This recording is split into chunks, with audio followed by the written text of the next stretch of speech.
Big बॉसच्या घरात कोणाचं प्रेम प्रकरण कोणाशी जुळेल याचा काही नेम नाही. प्राजक्ता शुक्रे आणि करण सोनावणे यांच्यात मैत्री पलीकडे काहीतरी असल्याचं आता बोललं जातंय. अगदी बिग बॉसने सुद्धा हे हेरलंय. करण आपल्यापेक्षा 7 वर्ष मोठ्या प्राजक्ताच्या प्रेमात पडलाय असंच दिसतंय. आता तो हे खरं करतोय की पब्लिसिटीसाठी खोटं हे माहीत नाही. पण चाहत्यांना ही जोडी काही आवडलेली दिसत नाही. काय मॅच आहे हा, आई मुलगा वाटतायत.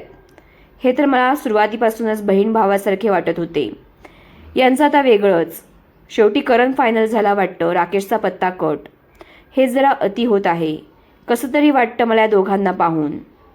करणचं वय काय, तिचं वय काय. प्राजक्ता जेव्हा इंडियन आयडलमध्ये होती तेव्हा तो शाळेमध्ये होता. अशा अनेक कमेंट्स करत प्राजक्ता आणि करणच्या जोडीला चाहत्यांनी ट्रोल केलंय. ही जोडी बिग बॉसच्या घराबाहेर चालेल असं काही वाटत नाही. विशाल रुजितामध्येही काही घडेल असं वाटत नाही. आयुष आणि तन्वीची जोडीही प्रेक्षकांना खरी वाटत नाही. यंदाच्या तिन्ही जोड्या फेक आहेत असंच प्रेक्षकांना वाटतंय. पण बिग बॉसच्या घरात सुरू झालेलं प्रेम प्रकरण सगळीच खोटी असतात असं नाही. मागच्या सीझनमधून बिग बॉसच्या घरातून बाहेर पडलेले निकिता आंबोळी आणि अरबाज पटेल हे दोघं सध्या एकत्र लिव्ह इन रिलेशनशिपमध्ये राहत असल्याचं स्पष्ट झालंय.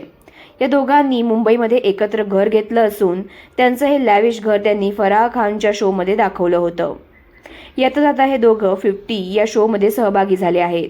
यामध्ये अरबाज निकीला प्रपोज करतोय. लवकरच घराबाहेर पडल्यावर हे दोघे लग्न करणार असल्याचं समजत आहे.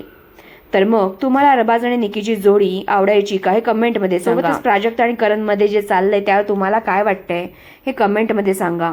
आणि SB मराठी एंटरटेनमेंट चॅनलला लाईक, शेअर आणि सबस्क्राईब करा.